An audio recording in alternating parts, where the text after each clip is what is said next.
Il se passe quelque chose d'étrange dans le monde de l'automobile. En l'espace de quelques mois, les voitures chinoises sont passées d'une curiosité exotique à dominer les gros titres, les rues et les ventes. Mais derrière cette révolution silencieuse, quelque chose cloche. Comment est-il possible qu'une voiture aussi moderne et bon marché tombe en panne au bout de quelques mois seulement? Pourquoi certains ateliers ne savent-ils pas comment les réparer? Et le plus inquiétant, pourquoi y a-t-il de plus en plus d'histoires virales, de polémiques et d'attaques croisées que personne ne semble pouvoir expliquer? Aujourd'hui, je vais te raconter ce qui se passe vraiment avec les voitures chinoises. Et quand tu arriveras à la fin, tu regarderas chaque véhicule qui passe devant toi d'un tout autre œil. La scène se répète dans les rues d'Amérique latine, d'Europe de l'Est et même dans certaines villes d'Europe occidentale. Des véhicules au nom qui, il n'y a pas si longtemps, étaient inconnus, comme Chery, DYD, MG ou Haval, commencent à occuper de plus en plus de place chez les concessionnaires, dans les vitrines et surtout, dans les rues. Mais cette croissance n'est pas le fruit du hasard. C'est le résultat d'une ambition nationale. La Chine ne veut pas seulement vendre des appareils électroménagers bon marché. La Chine veut dominer la mobilité mondiale. Et elle est en train d'y parvenir. Pour te donner une idée, rien qu'en 2023, les constructeurs chinois ont exporté plus de 3 millions de véhicules, dépassant l'Allemagne et talonnant le Japon. Autrement dit, en moins d'une décennie, ils sont passés d'une simple anecdote à une véritable menace pour l'industrie traditionnelle. Et il faut dire que leurs offres sont alléchantes. Un SUV électrique avec écran panoramique, conduite semi-autonome et finition de luxe, pour le prix d'une citadine basique européenne. Oui, ça semble trop beau pour être vrai. Et c'est justement ça, l'astuce. Et comment y arrive-t-il? Une partie de l'explication réside dans la structure industrielle chinoise. Eux, ils ne dépendent pas de tiers pour fabriquer les composants. Ils produisent leurs propres batteries, puces, écrans, moteurs, sièges, plastique, tout. Et ils le font avec une efficacité impitoyable. En plus, le gouvernement chinois subventionne l'innovation, surtout dans la mobilité électrique.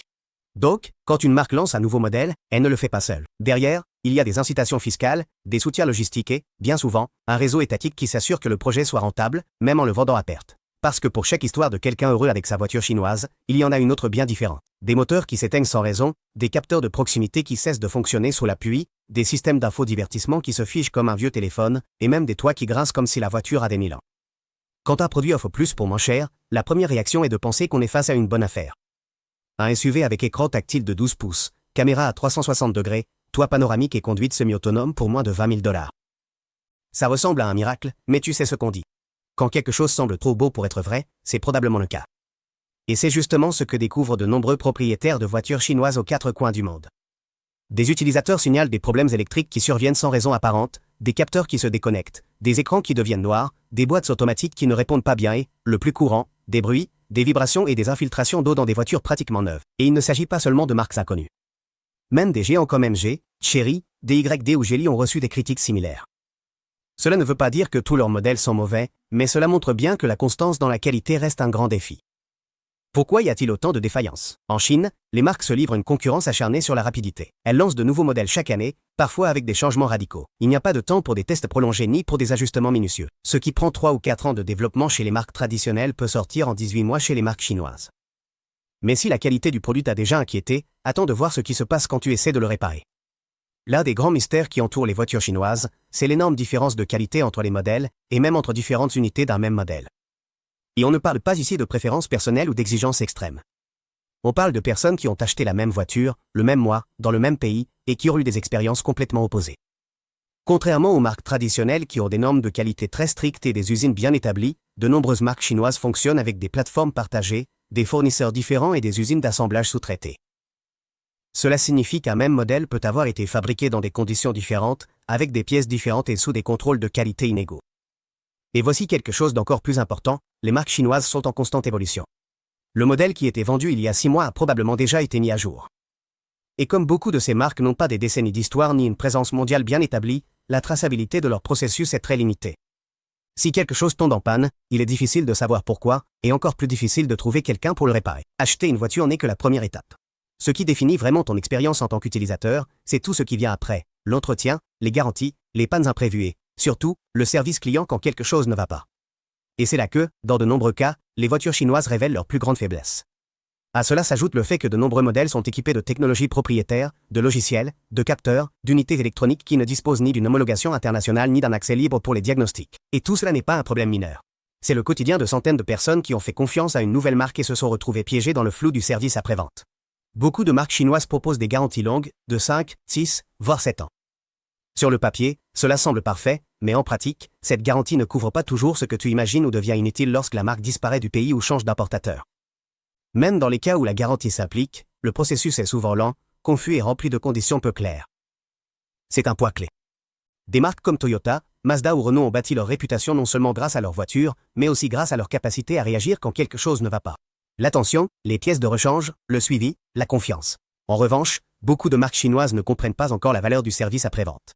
Parfois, ce qui met en péril la réputation d'une marque, ce ne sont pas les grands scandales techniques ni les rapports de panne massive, mais simplement une photo virale. Une image qui se propage sans contexte, qui est relayée avec des titres alarmistes et qui sème le doute chez des millions de personnes en un seul coup d'œil. Et c'est exactement ce qui s'est passé avec le phénomène des soi-disant voitures enceintes. Même si les images étaient authentiques, les conclusions étaient totalement erronées. Ce que beaucoup pensaient être une grave défaillance structurelle était en réalité un problème lié au vinyle décoratif qui recouvre certaines voitures, en particulier les taxis ou les véhicules utilitaires. Et si ce vinyle n'est pas correctement posé ou n'est pas de bonne qualité, il commence à accumuler des gaz entre la feuille et la surface, formant d'énormes bulles comme celles qu'on a vues sur ces photos. Rien de tout cela n'affecte la carrosserie ni le moteur. C'est un problème esthétique, pas structurel. Mais cela n'a pas empêché que le tort à la réputation soit déjà fait. Beaucoup d'utilisateurs, même sans comprendre la cause, ont commencé à éviter certains modèles simplement par peur qu'ils ne gonflent. Jusqu'à présent, nous avons parlé de défauts réels, de plaintes vérifiables et de phénomènes viraux. Mais il y a une question qui revient chaque fois qu'on parle des voitures chinoises, pourquoi en parle-t-on autant et surtout en mal? Pourquoi certains incidents isolés reçoivent-ils autant d'attention médiatique, alors que d'autres, tout aussi graves mais concernant des marques traditionnelles, font à peine la une? La réponse, bien que gênante, est simple, l'industrie automobile est une guerre. Une guerre pour l'argent, pour le pouvoir et pour le contrôle du récit. Pendant plus d'un siècle, le trône de l'automobile a été disputé entre l'Europe, les États-Unis et le Japon. Mais au cours de la dernière décennie, la Chine n'est pas seulement entrée dans la compétition, elle est en train de changer les règles du jeu. Grâce à sa maîtrise de la production de batteries, de puces, de terres rares et à sa main-d'œuvre, les marques chinoises peuvent fabriquer des voitures électriques à une fraction du coût de leurs concurrents occidentaux. Et cela ne fait pas que faire peur, cela met en colère. Plusieurs marques chinoises, dont MG, Chery et DYD, ont dénoncé ce qu'elles appellent des campagnes coordonnées de dénigrement. Et dans une industrie où la perception fait tout, une mauvaise réputation peut te coûter des millions, même avant d'avoir vendu une seule voiture.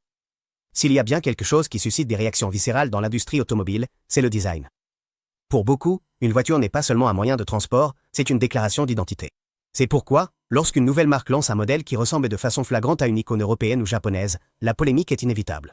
Et sur ce terrain, plusieurs marques chinoises ont joué avec le feu. Le passif est long et parfois carrément culotté. La Lifan 320, une citadine presque impossible à distinguer de la Mini Cooper classique, avec la même silhouette, les mêmes phares ronds et la calandre chromée. Le Landauer X7, une copie quasi parfaite du Range Rover évoqué, au point d'utiliser même des polices similaires sur le logo arrière. Le Zoty SR9, qui ressemble à un Porsche Macan si on le regarde de loin ou sans lunettes. Et il ne s'agit pas là de simples inspirations. Dans certains cas, les ressemblances ont été si flagrantes qu'elles ont abouti à des poursuites judiciaires internationales, avec des constructeurs européens accusant publiquement leurs homologues chinois de plagiat industriel. Et quelle a été la réponse des marques chinoises? Dans de nombreux cas, elles se contentent simplement de nier ou de dire qu'il s'agit de coïncidences stylistiques. Pour un consommateur moyen, l'apparence du véhicule est l'un des facteurs les plus influents dans la décision d'achat. Et si tu peux lui proposer quelque chose qui ressemble à une Porsche, mais qui coûte moins de la moitié, disons 18 000 $ contre 40 000, l'équation devient tentante. Et d'un point de vue commercial, cela a été un succès. Bien que controversés, beaucoup de ces modèles se sont vendus à des milliers d'exemplaires, précisément grâce à cette familiarité visuelle. Le problème, c'est que cette stratégie a généré une perception mondiale selon laquelle les voitures chinoises n'innovent pas, elles ne font que copier. Et même si aujourd'hui certaines marques lancent des designs originaux, sophistiqués et futuristes, comme la BYD-Seal ou la NIO ET5, le stigmate des coquilles bon marché continue de peser. Après avoir parcouru ces montagnes russes de données, de polémiques, de plaintes, de vidéos virales et de stratégies commerciales, il reste une question que tu te poses sûrement, devrais-je ou non m'acheter une voiture chinoise? Et la réponse, comme pour beaucoup de choses importantes dans la vie, n'est ni un oui ni un non absolu. Ça dépend. Ça dépend de toi, de ton niveau de tolérance au risque, de ce que tu attends d'un véhicule et de combien tu es prêt à te renseigner avant de te décider. Les toits positifs sont évidents. Les voitures chinoises ont apporté une révolution en termes de prix et d'équipement, mais les aspects négatifs sont aussi sur la table. Il existe des modèles avec de graves problèmes de fiabilité. Et puis il y a ce que peu de gens te disent, certaines marques chinoises sont déjà au niveau des meilleures, mais elles partagent le marché avec d'autres qui ne devraient même pas encore être commercialisées. Alors, comment prendre une bonne décision? Voici quelques conseils à prendre en compte si tu envisages sérieusement d'acheter une voiture chinoise. Premièrement, renseigne-toi précisément sur le modèle qui t'intéresse. Deuxièmement, informe-toi sur le service après-vente. Troisièmement, vérifie la garantie réelle. Quatrièmement, édite les modèles tout juste lancés. Cinquièmement, compare avec les options traditionnelles. Et maintenant, dis-moi, après tout ça, oserais-tu tenter l'aventure avec une voiture chinoise? Je te lis dans les commentaires. Les voitures chinoises ne sont pas une mode passagère, elles sont le signe d'un changement structurel dans l'industrie. Certaines marques échoueront, d'autres domineront le marché, mais une chose est sûre, le géant s'est réveillé et il n'a aucune intention de disparaître. Rappelle-toi, la meilleure voiture n'est pas celle qui est la plus belle ni celle qui a le plus d'écran, c'est celle qui ne te fait pas galérer.